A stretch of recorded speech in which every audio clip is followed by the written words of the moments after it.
Hello దోస్తులు, ఎలా ఉన్నారు? బాగున్నారా? బాగా చదువుతున్నారా? ప్రిపరేషన్ బాగా జరుగుతుందా? మీది కాంపిటేటివ్ ఎగ్జామ్కి సంబంధించిన ప్రిపరేషన్ ఎలా జరుగుతుంది? మన పేజ్ను కొత్తగా చూసే వాళ్ళు సబ్స్క్రైబ్ చేసుకోండి. ఎందుకంటే మన పేజ్లో కరెంట్ అఫైర్స్కి సంబంధించిన ఇంపార్టెంట్ అప్డేట్స్, డైలీ అప్డేట్స్ అనేవి ఉంటాయి. కాబట్టి పేజ్ని ఫాలో అవ్వండి, సబ్స్క్రైబ్ చేసుకోండి. ఇందాక లాస్ట్ వీడియోలో మనము ఫిబ్రవరి 3 నుంచి 5కు సంబంధించిన కరెంట్ అఫైర్స్ చెప్పాను. మ్యాక్సిమం మన పేజీలో డైలీ కరెంట్ అఫైర్స్ అప్డేట్స్ ఉంటాయి. కొంచెం గ్యాప్ రావడం వల్ల నేను అన్నిటినీ 2-3 డేస్కి సంబంధించిన కరెంట్ అఫైర్స్ని ఒకరి వీడియోలో రిలీజ్ చేస్తున్నాను. ఇది కొద్ది రోజులు మాత్రమే, ఒక 2-3 డేస్ అలా ఉంటుంది. తర్వాత నుంచి రెగ్యులర్గా మీరు డైలీ కరెంట్ అఫైర్స్ అనేవి ఫాలో అవ్వచ్చు. ఫిబ్రవరి 6కు సంబంధించిన కరెంట్ అఫైర్స్ చూద్దాం. ఆధ్యాత్మికవేత్త, వితరణశీలి ప్రిన్స్ ఆగా ఖాన్. ఈ ప్రిన్స్ ఆగా ఖాన్ అనే అతను చనిపోయాడు. దాతృత్వ సంస్థల ద్వారా ప్రపంచవ్యాప్తంగా ఇతను సేవలు చేశాడు. వందల సంఖ్యలో ఆసుపత్రులు, విద్యా సంస్థల నిర్వహణ అనేది ఈ ప్రిన్స్ ఆగా ఖాన్ చేశాడు. ఇతని అసలు పేరు prince Karim all Hussaini. Prince Karim all Hussaini అనేది ఇతని యొక్క అసలు పేరు. ఇతని యొక్క కుమారుడు రహీం ఆల్ హుసేనీని ఇతను ఆధ్యాత్మిక వారసుడిగా ప్రకటించాడు. ప్రిన్స్ ఆగా ఖాన్ ఇతడు ముస్లిం తదుపరి ఇమామ్గా ఇతన్ని వ్యవహరిస్తారు. ఇతన్ని ఐదో ఆగా ఖాన్ అని కూడా, ఈ ప్రిన్స్ ఆగా ఖాన్ ముస్లింకి తదుపరి ఇమామ్గా పిలుస్తారు, మరియు ఇతన్ని ఐదో ఆగా ఖాన్గా కూడా పిలుస్తారు. మన దేశంలో సామాజిక అభివృద్ధికి ఏకేడిఎన్ అందించిన ఈ ఆగా ఖాన్ అందించిన విశిష్ట సేవలకు గుర్తింపుగా భారత ప్రభుత్వం ఇతనికి 2015లో పద్మవిభూషణ్ అనేది ఇవ్వడం జరిగింది. ఇతడు మహమ్మద్ ప్రవక్త వారసుడుగా కూడా ఇతన్ని భావిస్తారు. ప్రపంచ కుబేరుల్లో ఒకరిగా పేరుగాంచిన ఆగా ఖాన్ సంపదకు మూలం ఇస్మాయిలీ ముస్లింలు ఆయనకు విధిగా అందించే విరాళాలు. ఈ విరాళాల ద్వారానే అతను ప్రజాసేవ అనేది చేయడం జరిగింది. ప్రతి ఇస్మాయిల్ ముస్లిం ఏటా తన ఆదాయంలో దాదాపు 12.5% వరకు ఆగా ఖాన్కు చెల్లిస్తారు. ఇలా చెల్లించడం తమ మతపరమైన విధిగా ప్రతి ఒక్క ముస్లిం అనేది భావిస్తారు. తమ ఆదాయంలో 12.5% యొక్క అమౌంట్ని ఇతను ఆగా ఖాన్కు విరాళంగా ఇవ్వడం వల్ల ఇతను మొత్తం కొన్ని దాతృత్వ సంస్థలు అనేవి ఏర్పాటు చేసి వందల సంఖ్యలో ఆసుపత్రులు, విద్యాలయాలు అన్నిటినీ ఏర్పాటు చేశారు. వీళ్ళు ఇచ్చిన ఈ ముస్లింలు ఏటా వాళ్ళ ఆదాయంలో 12.5% యొక్క 5% అమౌంట్ని ఇతనికి విరాళంగా ఇవ్వడం వల్ల ఇతను ఇవన్నీ చేయడం జరిగింది. ఇలా చెల్లించడం తమ మతపరమైన విధిగా ముస్లింలు భావిస్తారు. ఇతను $13 బిలియన్ అధిపతి. అతను మరణించడం జరిగింది. అతనికి సంబంధించింది ఇది. హలెప్ వీడ్కోలు. హలెప్ ఎవరంటే 2 సార్లు గ్రాండ్ స్లామ్ ఛాంపియన్ సియోనా హలెప్ టెన్నిస్కు వీడ్కోలు పలికాడు. 2 సార్లు ఇతను గ్రాండ్ స్లామ్ ఛాంపియన్ సియోనా హలెప్ ఇతను టెన్నిస్కు వీడ్కోలు పలకడం జరిగింది. ఇతను రొమేనియాకు చెందినవాడు. 2018లో ఫ్రెంచ్ ఓపెన్ గెలిచాడు. 2019లో వింబుల్డన్ టైటిల్ అని 2 సార్లు గెలిచాడని చెప్పుకున్నాం కదా. 2018లో ఒకసారి, 2019లో ఒకసారి. ఈ వింబుల్డన్ ఫైనల్లో సెరీనా విలియమ్స్ను ఇతను ఓడించడం జరిగింది. 2017లో ప్రపంచ నెంబర్ 1 ర్యాంక్ కూడా ఇతనికి ఉంది. కెరీర్లో ఈమె 24 సింగిల్స్ టైటిల్ను గెలుచుంది. ఈమె కెరియర్లో మొత్తం 24 సింగిల్స్ టైటిల్ను గెలుచుకుంది. ఇప్పుడు గ్రాండ్ స్లామ్కు టెన్నిస్కి హలెప్ అనే ఈమె వీడ్కోలు పలకడం జరిగింది. 2 సార్లు ఈమె గ్రాండ్ స్లామ్ ఛాంపియన్షిప్ గెలిచింది. నెక్స్ట్, ఎవరెస్ట్ అధిరోహులకు నేపాల్ నిబంధన. ఈ ఎవరెస్ట్ అధిరోహులకు నేపాల్ కొన్ని నిబంధనలు అనేది విధించింది. అది ఇంతకుముందు కూడా మనం డిస్కస్ చేసాము. మళ్ళీ ఇంకో కొత్త నిబంధన గురించి ఇవ్వడం జరిగింది. అందులో ఎవరెస్ట్తో పాటు ఇతర శిఖరాల అధిరోహులకు నేపాల్ ప్రభుత్వం కొత్త నిబంధన విధించింది.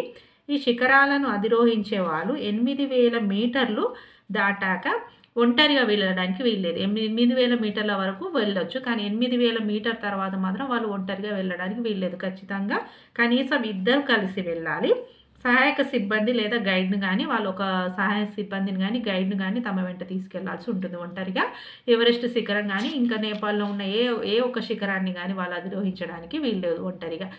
కంపల్సరీ ఇద్దరు కలిసి వెళ్ళాలి. ఒక గైడ్‌ని గాని, ఒక సహాయకుడిని, హెల్పర్‌ని గాని తీసుకొని వెళ్ళాలి. 8000 మీటర్ల వరకు మాత్రం ఒంటరిగా వెళ్ళొచ్చు. ఆ తర్వాత మాత్రం కంపల్సరీ ఇద్దరు కలిసి వెళ్ళాలని ఒక నిబంధన అనేది విధించడం జరిగింది నేపాల్ ప్రభుత్వం. నెక్స్ట్ ఫిట్జీ విద్యార్థుల సంచలనాత్మక ప్రయత్నం పికో శాటిలైట్‌ను వీళ్ళు ఆవిష్కరించారు. అది దేని గురించి అంటే అంతరిక్ష పరిశోధన, ఉపగ్రహ సమాచార వ్యవస్థలో సంచలనాత్మక ప్రయత్నంగా చెన్నైకి చెందిన ఫిట్జీ గ్లోబల్ స్కూల్ విద్యార్థులు పికో శాటిలైట్ చిరు ఉపగ్రహం అంటారు. దీని ఆవిష్కరణలో వీళ్ళు తొలి అడుగు వేశారు. దానికి ఆస్ట్రోసీడ్ 2025గా నామకరణం చేశారు. దీన్ని చెన్నైకి చెందిన ఫిట్జీ గ్లోబల్ స్కూల్ విద్యార్థులు ఈ పికో శాటిలైట్‌ను రూపొందించడం జరిగింది. ఇది ఫిబ్రవరి 16కు సంబంధించిన కరెంట్ అఫైర్స్. అదేవిధంగా మనకు ప్రతిభ పేపర్‌లో కూడా కొన్ని కరెంట్ అఫైర్స్ బిట్స్ అనేవి ఇస్తూ ఉంటారు. వాటిని కూడా ఒకసారి మీరు రివిజన్ చేస్తూ ఉండండి. ఎందుకంటే మనం ఆల్రెడీ చూసిన కరెంట్ అఫైర్స్‌నే ఇవ్వడం ప్రతిభ పేపర్‌లో కరెంట్ అఫైర్స్ లాగా మనకి ఇస్తూ ఉంటారు. ఇన్ కేస్ ఏదన్నా మిస్ అయితే మనకు అక్కడ కవర్ అయిపోతూ ఉంటుంది. కాబట్టి వాటిని కూడా మీరు రెగ్యులర్‌గా చూస్తూ ఉండండి. ఫిబ్రవరి 17లో మనకు మెయిన్‌గా ఏమిచ్చారంటే 2027లో చంద్రయాన్ 4 ప్రయోగం జరగనుందని ఇస్రో అనేది ఒక ప్రకటన రిలీజ్ చేయడం జరిగింది. దానికి సంబంధించింది చూద్దాం. కేంద్ర శాస్త్ర సాంకేతిక శాఖ మంత్రి జితేందర్ సింగ్ ఈ విషయాన్ని తెలపడం జరిగింది. 2027లో చంద్రయాన్ 4 ప్రయోగం ఉంటుందని మన కేంద్ర శాస్త్ర సాంకేతిక శాఖ మంత్రి జితేంద్ర సింగ్ ఒక ప్రకటన అనేది చేయడం జరిగింది. అందులో భాగంగా LVM-3 రాకెట్ను ఏ రాకెట్ను ఉపయోగించనున్నారంటే LVM-3 రాకెట్ను కనీసం 2 సార్లు ప్రయోగించి చంద్రయాన్ 4 మిషన్కు సంబంధించి 5 భిన్న భాగాలను నింగిలోకి పంపిస్తామన్నారు. వాటిని ఆ కక్షలోనే బిగిస్తామని చెప్పడం జరిగింది. భారత తొలి మానవ సహిత అంతరిక్ష యాత్ర గగన్యాన్ను కూడా వచ్చే ఏడాది గగన్యాన్ అనేది మన తొలి మానవ సహిత అంతరిక్ష యాత్ర అనేది ఇస్రో చేపట్టాలని ప్రముఖంగా నిర్ణయించుకుంది. అది నెక్స్ట్ ఇయర్ చేస్తామని ఇతను జితేంద్ర సింగ్ అనేది తెలపడం జరిగింది. అదేవిధంగా మిషన్ వ్యోమమిత్రను కూడా ఈ ఏడాది నిర్వహిస్తామని తెలపడం జరిగింది. నెక్స్ట్ మహాసముద్రంలో 6000 మీటర్ల లోతుకు 3 శాస్త్రవేత్తలను పంపించే సముద్రయాన్ ప్రయోగాన్ని కూడా 2026లో చేపడతాం. అయితే మనకు శాస్త్ర సాంకేతిక శాఖ మంత్రి కాబట్టి ఈ సంవత్సరంలో ఏ ప్రయోగాలు ఇస్రో చేయబడుతుంది అనేది కొన్ని విషయాలను ఇతడు తెలపడం జరిగింది. అందులో మెయిన్గా చంద్రయాన్ 4 గురించి చెప్పాడు, గగన్యాన్ గురించి, మానవ సహిత యాత్ర గగన్యాన్ గురించి చెప్పాడు. నెక్స్ట్ మిషన్ వ్యోమమిత్ర గురించి చెప్పాడు. అదేవిధంగా సముద్రయాన్ ప్రయోగం అనేది కూడా 2026లో చేపడతామని ఇతడు ఒక ప్రకటన విడుదల చేయడం జరిగింది. ప్రస్తుతం $800 కోట్ల ఉన్న భారత అంతరిక్ష ఆర్థిక వ్యవస్థ పరిమాణం వచ్చే దశాబ్దంలో $4400 కోట్ల డాలర్లకు పెరుగుతుందని ఈ జితేంద్ర సింగ్ ఒక అంచనా అనేది వేయడం జరిగింది. ఇది మన సైన్స్ అండ్ టెక్నాలజీకి సంబంధించింది. అదేవిధంగా త్వరలో గిగ్ వర్కర్లకు పింఛన్, మనకు బడ్జెట్లో గిగ్ వర్కర్లకు కూడా పింఛన్ ఇవ్వడం జరుగుతుందని చెప్పారు. ఈ గిగ్ వర్కర్లు ఎవరంటే మనకు ఊబరు, స్విగ్గీ, జొమాటోలో పనిచేసే వాళ్ళు ఉంటారు కదా, అలాంటి వాళ్ళను ఆన్లైన్ ప్లాట్ఫామ్ కింద పనిచేసి వీళ్ళందరినీ గిగ్ వర్కర్లు అంటారు. వీళ్ళందరూ 1 కోటి మందికి పైగా ఉన్న ఈ గిగ్ వర్కర్లకు పింఛన్ అనేది ప్రవేశపెట్టాలని కేంద్ర కార్మిక శాఖ మంత్రివర్గం యొక్క అనుమతి అనేది కోరడం జరిగింది. అందుకే త్వరలో గిగ్ వర్కర్లకు కూడా పింఛన్ ఇవ్వడం జరుగుతుందని వాళ్ళకు ఉద్యోగ భద్రత గురించి సంబంధించిన విషయం ఇది. కేంద్ర కార్మిక శాఖ ప్రతి లావాదేవీ మీద కొంత శాతాన్ని GST తరహాలో మినహాయించి సామాజిక భద్రత నిధిలో జమ చేస్తుంది. ఆ నిధి నుంచి పింఛను చెల్లిస్తారు. వీళ్ళు అసలు పింఛన్ దేని నుంచి చెల్లిస్తారంటే కేంద్ర కార్మిక శాఖ ప్రతి లావాదేవీ మీద కొంత శాతాన్ని GST తరహాలో మినహాయించి సామాజిక భద్రత నిధి నుంచి కొంత అమౌంట్ అనేది GST నుంచి మినహాయించి అందులో జమ చేస్తుంది కదా, ఆ డబ్బుల్ని ఈ గిగ్ వర్కర్లకు పింఛన్ రూపంలో చెల్లిస్తారు. కాబట్టి వాళ్ళకు పింఛన్ ఇవ్వడానికి ఆటంకం అనేది ఉండదు అనేది ఇది. నెక్స్ట్ పరీక్షా పే చర్చ. ఈ పరీక్షా పే చర్చ అనేది మోడీ ఇట్లా ఎగ్జామ్స్ టైంలో విద్యార్థులతో కలిసి ఒక చర్చా కార్యక్రమం, అంటే వాళ్ళలో కాన్ఫిడెన్స్ను బిల్డ్ చేయడానికి ఈ పరీక్షా పే చర్చ అనేది ప్రతి ఇయర్ ఎగ్జామ్ టైంలో ఈ ఫిబ్రవరి మార్చ్ టైంలో జరుగుతుందని ఇంతకుముందు కూడా మనం తెలుసుకోవడం జరిగింది. దానికి సంబంధించింది ఏంటంటే పరీక్షలకు హాజరు కానున్న విద్యార్థుల్లో స్ఫూర్తి నింపేందుకు ఏటా PM ప్రధానమంత్రి జరిపే పరీక్షా పే చర్చా కార్యక్రమాన్ని ఈసారి భిన్న రీతిలో నిర్వహించనున్నారు. ప్రధానితో పాటు బాలీవుడ్ నటి దీపికా పడుకోనే, బాక్సర్ మేరీ కోమ్, ఆధ్యాత్మిక గురువు సద్గురు జగ్గి వాసుదేవ్ వీళ్ళు ముగ్గురు ఇందులో పాల్గొనున్నారు. ఇది ఫిబ్రవరి 10న జరగనుంది. ఫిబ్రవరి 10న ఈ పరీక్షా పే చర్చ అనేది జరుగుతుంది. ఎప్పుడు ప్రధాని మోడే పాల్గొని వాళ్ళందరికీ ధైర్యం చెప్తాడు, కానీ ఈసారి కొందరు సెలబ్రిటీలని తీసుకురావడం జరిగింది. అందులో ఒకరు దీపికా పడుకోనే, బాక్సర్ మేరీ కోమ్ మరియు సద్గురు జగ్గి వాసుదేవ్ వీళ్ళు ముగ్గురు కూడా ఈ కార్యక్రమంలో పాల్గొంటున్నారని ఇవ్వడం జరిగింది. అదేవిధంగా అత్యంత వేడి జనవరి 2023 2024 అత్యంత వేడి సంవత్సరంగా మనకు రికార్డులోకి ఎక్కించింది. 2024 2005 కూడా ఇందులో ఇప్పుడు స్టార్టింగ్లోనే అత్యధిక వేడి జనవరి, స్టార్టింగ్లోనే ఉష్ణోగ్రతలు ఎక్కువగా ఉన్నాయని ఇవ్వడం జరిగింది. అందులో లానినా ప్రభావంతోనూ తగ్గని ఉష్ణోగ్రతలు, లానినా అనే ఒక ప్రభావం ఉంటుంది, ఆ ప్రభావం వల్ల కూడా ఉష్ణోగ్రతలు అనేది తగ్గలేదు అని ఇవ్వడం జరిగింది అని ఐరోపా వాతావరణ సంస్థ అనేది వెల్లడించింది. దీన్ని కోపర్నికస్ క్లైమేట్ చేంజ్ అంటారు. Copernicus climate change. Service C3S అనేది కోపర్నికస్ క్లైమేట్ చేంజ్ని ఈ ఐరోపా వాతావరణ సంస్థ ఈ లానినా ప్రభావంతో కూడా ఉష్ణోగ్రతలు తగ్గడం లేదని వెల్లడించడం జరిగింది. ఇప్పటిదాకా రికార్డులో నమోదైన అత్యంత వేడి జనవరి గత నెల అత్యంత వేడి సంవత్సరం 2024 చెప్పుకున్నాం, కానీ అంతకన్నా ఇప్పటిదాకా రికార్డులో నమోదైన అత్యంత వేడి జనవరి, అంటే ఈ జనవరి ఇప్పటి వరకు ఒక నెల వైజు తీసుకుంటే జనవరి నెలలో మామూలుగా ఉష్ణోగ్రతలు తక్కువ ఉండాలి, కానీ అత్యధిక వేడి జనవరి నెలగా ఈ 2025 జనవరి నెల అనేది నమోదైంది. లానినా ప్రభావంతో ఈసారి ఉష్ణోగ్రతలు తగ్గుతాయన్న అంచనాలు ఈ జనవరి నెల తలకింది. ఈ లానినా ప్రభావం వల్ల ఉష్ణోగ్రతలు తగ్గాలి అని అలా తగ్గుతాయని అంచనా వేశారు, కానీ ఆ అంచనాలను తలకింతులు చేస్తూ జనవరి నెలలో అత్యధిక ఉష్ణోగ్రతలు అనేవి నమోదయ్యాయి. C3S వెల్లడించిన వివరాల ప్రకారం గత నెల ప్రపంచవ్యాప్త సగటు ఉష్ణోగ్రత 13.23 డిగ్రీలుగా, ప్రపంచవ్యాప్తంగా సగటు ఉష్ణోగ్రత ఎంత నమోదైందంటే 13.23 డిగ్రీలుగా నమోదైంది. ఇది ఇప్పటిదాకా అత్యంత వేడి జనవరిగా రికార్డులో ఉన్న 2024 జనవరిలో నమోదైన సగటు ఉష్ణోగ్రత కంటే 0.09 డిగ్రీలు. 2023లో కూడా వీటిని అంచనా వేశారు. ఆ 2023తో పోల్చుకుంటే 2024తో పోల్చుకుంటే ఈ 2025 జనవరి అనేది 0.09 డిగ్రీలు ఎక్కువ నమోదైంది. అది ఎంత నమోదైంది? 13.23 డిగ్రీలుగా ఈ జనవరి నెలలో అత్యధిక ఉష్ణోగ్రతలు నమోదయ్యాయి. 1991 2020 మధ్య సగటు ఉష్ణోగ్రత కంటే 0.79 డిగ్రీలు అధికం. 1991 2020 వీటి మధ్యలో సగటు ఉష్ణోగ్రత కంటే 0.79 డిగ్రీలు అధికంగా ఉంది. గత 12 నెలల కాలంలో, అంటే 2024 ఫిబ్రవరి నుంచి 2025 జనవరి మొత్తం 1 ఇయర్ కాలానికి సగటు ఉష్ణోగ్రత పారిశ్రామిక విప్లవానికి ముందు కంటే 1.61 డిగ్రీలు ఎక్కువైంది. ఈ 12 నెలల్లో పారిశ్రామిక విప్లవం కన్నా ముందు కన్నా ఎక్కువగా ఎంత ఎక్కువగా నమోదైందంటే 1.61 డిగ్రీలు ఎక్కువగా నమోదైంది. అమెరికాలో గత నెలలో అత్యంత శీతల వాతావరణ పరిస్థితులు ఉన్నాయి. అయినప్పటికీ ప్రపంచవ్యాప్త సగటు ఉష్ణోగ్రత, అమెరికాలో శీతలం ఉన్నా కూడా ప్రపంచవ్యాప్తంగా సగటు ఉష్ణోగ్రతలు అధికంగా నమోదు అవ్వడం అనేది గమనార్హమని ఇవ్వడం జరిగింది. ఈ జనవరి నెలలో ఉష్ణోగ్రతలు తగ్గుతాయి, లానినా ప్రభావంతో ఉష్ణోగ్రతలు తగ్గుతాయని భావించారు, కానీ మనకు అంచనాలన్నీ తారుమారు చేస్తూ జనవరి నెలలో అత్యధిక వేడి ఉష్ణోగ్రతలు నమోదయ్యామని ఇవ్వడం జరిగింది. కోపర్నికస్ క్లైమేట్ చేంజ్ అంటారు దీన్ని. ఇది మన క్లైమేట్కు సంబంధించింది. నెక్స్ట్ ఫిబ్రవరి 7కు సంబంధించి చూసాం. ఫిబ్రవరి 8లో మనకు RBI అనేది ఏం చేసిందంటే కీలక వడ్డీ రేట్లను తగ్గించింది. తగ్గనున్న వడ్డీ భారం ఐదేళ్ల తర్వాత కీలక వడ్డీ రేట్లు తగ్గించిన ఆర్బీఐ. 5 ఏళ్ల తర్వాత మొదటిసారిగా ఆర్బీఐ అనేది కీలక వడ్డీ రేట్లను తగ్గించింది. అవి ఏంటంటే రెపో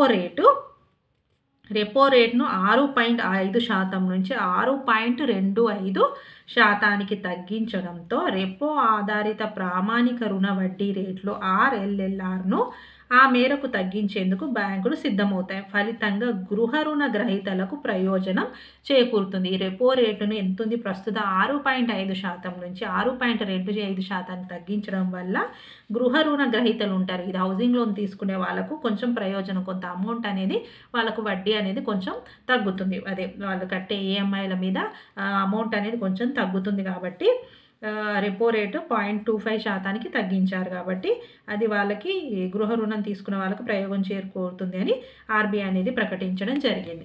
ఆర్బీఐ రెపో రేటును సవరించినప్పుడల్లా ఆ ప్రభావం రెపో ఆధారిత వడ్డీ రేట్లపై ఉంటుంది. సాధారణంగా రెపో రేటును 2.65 నుంచి 2.75 వరకు అదనంగా వడ్డీ రేటును వసూలు చేస్తుంటాయి. ఫర్ ఎగ్జాంపుల్ అది మనం ఎలా అర్థం చేసుకోవాలంటే, ఎస్బీఐను తీసుకుంటే గృహ రుణంపై రెపో రేటును అదనంగా 2.65, వీళ్ళు ఏంటంటే 2.65 నుంచి 2.75 వరకు అదనంగా కొంత వడ్డీని వీళ్ళు వసూలు చేస్తూ ఉంటారు. ఒక ఎస్బీఐ బ్యాంకును ఎగ్జాంపుల్గా తీసుకున్నారు. అందులో వాళ్ళు 2.65ను కూడా కలిపి ఎక్స్టర్నల్ బెంచ్ మార్క్ రేట్ను విధిస్తుంది. అన్ని బ్యాంకులు అదే విధంగా అదే నియమాన్ని పాటిస్తాయి. రెపో రేటు తగ్గడంతో దీని ఆధారంగా ఉన్న వడ్డీ రేట్లు 0.5% వరకు తగ్గుతాయి. వీళ్ళు అదనంగా 2.65 నుంచి 2.75 వరకు అదనంగా వడ్డీ రేట్లను వసూలు చేస్తారు కదా జీఎస్టీ కింద.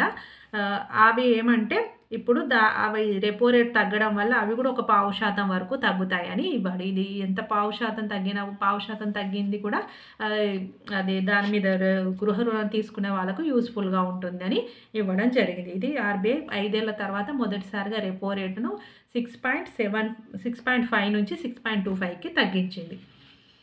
నెక్స్ట్ డీట్. ఈ డీట్ అంటే ఏంటంటే డిజిటల్ ఎంప్లాయ్మెంట్ ఎక్స్చేంజ్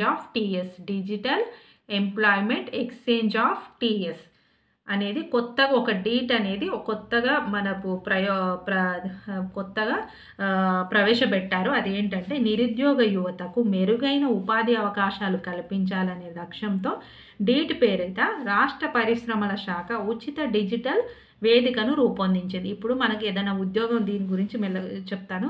మనకి ఇప్పుడు ఏదైనా ఉద్యోగం కావాలంటే మనము ఒక సంస్థ ఉందనుకో అక్కడ అప్లై చేసుకుంటాం. ఇది అలా కాకుండా ఈ డీట్లో అప్లై చేసుకుంటే డీట్లో వివిధ సంస్థలు కూడా అందులో యాడ్ అయి ఉంటాయి. వాళ్ళకు ఇప్పుడు మన ఎక్స్పీరియన్స్, మనం ఏం పని చేయాలనుకుంటున్నాం, మన క్వాలిఫికేషన్లు అన్నీ మనం నోట్ చేసి అందులో మనం ఫిల్ చేసుకుంటే, అందులో అప్లై చేసుకుంటే మనకి ఏ సంస్థ అనేది మనని కావాలనుకుంటున్నారో అటు సంస్థలకి, ఇక్కడ మనం ఏ సంస్థలో పని చేయాలనుకుంటున్నామో ఇటు మనకు ఈజీగా ఉంటుందనే ఉద్దేశంతో ఈ డీట్ అనేది డిజిటల్ ఎంప్లాయ్మెంట్ ఎక్స్చేంజ్ ఆఫ్ డీట్ను టీఎస్ గవర్నమెంట్ అనేది కొత్తగా తీసుకురావడం జరిగింది. ఇది పరిశ్రమలు, సంస్థలు, నిరుద్యోగులకు మధ్య ఒక వారధిగా పనిచేస్తుంది. అప్పుడు మనం ఒకటే సంస్థ కాకుండా అందులో ఉన్న 3-4 సంస్థలు ఉన్నాయనుకో, అందులో మనం ఎవరికి కరెక్ట్గా ఫిట్ అవుతాం, ఏ సంస్థ అయితే మనము సమర్థవంతంగా పనిచేయం, లేకపోతే ఏ సంస్థకు మనం అవసరమో వాళ్ళు మనం చూస్ చేసుకోవడానికి, లేదా మనం వాళ్ళని చూస్ చేసుకోవడానికి అవకాశం అనేది ఉంటుంది. ఈ రెండింటికి మధ్య పరిశ్రమలకు మరియు సిబ్బందికి మధ్య ఈ డీట్ అనేది వారధిగా పనిచేస్తుంది. అందుకే ఈ డీట్ అనే కొత్త వ్యవస్థను తెలంగాణ ప్రభుత్వం అనేది ప్రవేశపెట్టడం జరిగింది. ఇది డీట్కి సంబంధించింది. నెక్స్ట్ ఐవీఎఫ్తో తొలిసారి కంగారు పిండాలు.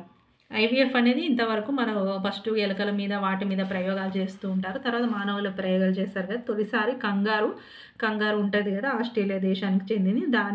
దాని పిండాల మీద ఐవీఎఫ్ అనేది ప్రయోగం చేయడం జరిగింది. ఆస్ట్రేలియాలోని క్వీన్లాండ్ విశ్వవిద్యాలయ శాస్త్రవేత్తలు, ఆస్ట్రేలియా మన కంగారు వాళ్ళ జాతీయ జంతువు కదా, ఆ క్వీన్లాండ్ విశ్వవిద్యాలయ శాస్త్రవేత్తలు ఈ కంగారు పిండాల మీద ఐవీఎఫ్ అనేది చేయడం జరిగింది. మర్సుపియన్ జాతి జీవుల్లో కృత్రిమ గర్భధారణకు అవసరం ఉన్నట్లు ఈ కసరత్తు స్పష్టం చేస్తుందని వారు ఏ జాతిలో చేశారంటే మర్సుపియన్ జాతి జీవుల్లో కృత్రిమ గర్భధారణ, ఐవీఎఫ్ అంటేనే మనం కృత్రిమంగా గర్భధారణ, ఆ కృత్రిమ గర్భధారణకు అవకాశం ఉంది కాబట్టి దాని వేలో వీళ్ళు ప్రయోగం చేయడం జరిగింది. ఈ జాతికి చెందిన టాస్మేనియన్ డేవిల్స్ వంటి అంతరించిపోయే ముప్పును ఎదుర్కొంటూ టాస్మేనియన్స్ డేవిల్స్ అనే కొన్ని జాతులు అంతరించిపోతున్నాయి. కాబట్టి వాటికి అంతరించిపోయే ముప్పు ఉంది కాబట్టి వాటి మీద ఈ ఐవీఎఫ్ ప్రయోగం అనేది చేయడం జరుగుతుంది. ఈ జంతువుల జన్యు పదార్థాన్ని భద్రపరచడం ద్వారా భవిష్యత్తులో వాటి సంరక్షణకు చర్యలు చేపట్టవచ్చని తెలిపారు. గత ఏడాది జనవరిలో జర్మన్ శాస్త్రవేత్త ఖడ్గమృగం పిండాన్ని ఈ పద్ధతిలో ఖడ్గమృగం పిండాన్ని కూడా ఈ పద్ధతిలో సృష్టించారు. అదేవిధంగా ఈ కంగారు పిండాలను కూడా సృష్టించాలనే ఉద్దేశంతో ఈ క్వీన్లాండ్స్ విశ్వవిద్యాలయ శాస్త్రవేత్తలు పరిశోధనలు అనేవి చేస్తాయి. అంతరించిపోతున్న జాతులని పునరుద్ధరించాలనే ఉద్దేశంతో ఈ ప్రయోగాలు అనేది చేయడం జరుగుతుంది. ఇది ఐవీఎఫ్కు సంబంధించింది, కృత్రిమ గర్భధారణకు సంబంధించింది, ఆస్ట్రేలియాకు సంబంధించింది. ఇది ఫిబ్రవరి 8కి సంబంధించిన న్యూస్. అదేవిధంగా ఫిబ్రవరి 9లో మనకి ఇందిరమ్మ ఇళ్ళ గురించి మన రాష్ట్ర ప్రభుత్వం తెలిపింది కదా. ఇందిరమ్మ ఇల్లులో మొత్తం 3 జాబితాలుగా ఇందిరమ్మ ఇల్లుల దరఖాస్తులు అవి తీసుకోవడం జరుగుతుంది. ఆ 3 జాబితాలు ఏంటంటే, ఫస్ట్ సొంత ఇంటి స్థలాలు ఉండి ఇల్లు లేని వారిని L1 జాబితాలో చేర్చారు. సొంత ఇంటి స్థలాలు ఉంటాయి కాబట్టి వాళ్ళకి ఇల్లు లేవు, కాబట్టి వాళ్ళకి ఫస్ట్ ప్రిఫరెన్స్ ఇచ్చి వాళ్ళకి ఇల్లు కేటాయించడం జరుగుతుంది. అలా 21.93 లక్షల దరఖాస్తులు అనేవి వచ్చాయి. 21.93 లక్షల దరఖాస్తులు ల్యాండ్, అదే సొంత స్థలం ఉంటుంది కానీ ఇల్లు లేని వాళ్ళు, వాటిని L1 జాబితా కింద తీసుకొని వాళ్ళకి ఫస్ట్ ప్రిఫరెన్స్ ఇస్తారు. నెక్స్ట్ సొంత స్థలం లేని వారు L2లో ఉన్నారు. సొంత స్థలం ఉండదు కానీ వాళ్ళకి ఇల్లు కావాలి, వాళ్ళు L2లో ఉంటారు. వాళ్ళకు 19.96 లక్షల మంది దరఖాస్తు చేసుకున్నారు. ఒకవేళ సొంత ఇల్లు ఉండి ఇందిరమ్మ ఇంటి కోసం దరఖాస్తు చేసుకున్న వాళ్ళు L3 లిస్ట్ 3లో ఉంటారు. వాళ్ళు 33.87 లక్షల మంది ఉన్నారు. మొదటి విడతలో 562 గ్రామాల నుంచి 71,482 మందిని ఇందిరమ్మ లబ్ధిదారులుగా ప్రభుత్వం అనేది ఎంపిక చేయడం జరిగింది. మొదటి విడతలో 562 గ్రామాల నుంచి 71,482 మందిని ఇందిరమ్మ లబ్ధిదారులుగా ప్రభుత్వం అనేది ఎంపిక చేయడం జరిగింది. ఇది ఇందిరమ్మ ఇంటి జాబితాకు సంబంధించింది. అదేవిధంగా మనకు ఈ ఫిబ్రవరి 9th రోజు మనకు కొన్ని కరెంట్ అఫైర్స్ రివిజన్ లాగా ఇవ్వడం జరిగింది. జనవరి మంత్కు సంబంధించి, ఫిబ్రవరి మంత్కు సంబంధించి కూడా ఇంపార్టెంట్ మెయిన్గా న్యూస్లో ఉన్న కొన్ని బిట్స్ అనేవి కరెంట్ అఫైర్స్ ప్రతిభా పేజీలో ఇవ్వడం జరిగింది. అది కూడా ఒకసారి చూసుకోండి. అందులో కూడా మనకు చాలా బిట్స్ కవర్ అవుతాయి. అది కూడా నేను రాసుకున్నాను. వీలుంటే ఒకరోజు దాని మీద కూడా వీడియో తీద్దాము. అదేవిధంగా మనకు ఇప్పుడు వచ్చే వీడియోలో మనం బడ్జెట్కి సంబంధించి ఓన్లీ పార్ట్ 1 డిస్కషన్ చేసుకున్నాము. రేపు కంపల్సరీ నేను పార్ట్ 2 రిలీజ్ చేస్తాను. అదేవిధంగా ఇప్పుడు 9th వరకు అయింది కాబట్టి 10th 11th సంబంధించిన కరెంట్ అఫైర్స్, ఈ 2 కరెంట్ అఫైర్స్ రేపు మనం ఫినిష్ చేసుకుంటే మిగిలినవనేవి రెగ్యులర్గా మనకు కరెంట్ అఫైర్స్ అనేవి అవుతాయి. కొంచెం గ్యాప్ వచ్చినా కూడా కరెంట్ అఫైర్స్ అనేది వెనుకబడిపోతున్నాము.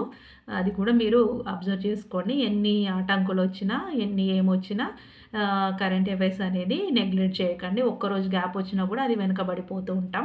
నేను అది చదువుకున్నాను కానీ వీడియో నాకు చేయడం అనేది కుదరలేదు. అందుకే అంతా కలిపి ఒక వీడియో తీస్తున్నాను. మీకు కూడా ఈజీగా ఉంటుందని అనుకుంటున్నాను. ఏది బెటర్, డైలీ కరెంట్ అఫైర్స్ చూద్దామా, లేకపోతే 2-3 డేస్కి సంబంధించి కరెంట్ అఫైర్స్ చూద్దామా? ఒకవేళ మన ఛానల్ని ఫాలో అవుతున్న వాళ్ళు ఎవరైనా ఉంటే కామెంట్ రూపంలో చెప్పండి. ఓకేనా? Thank you for watching.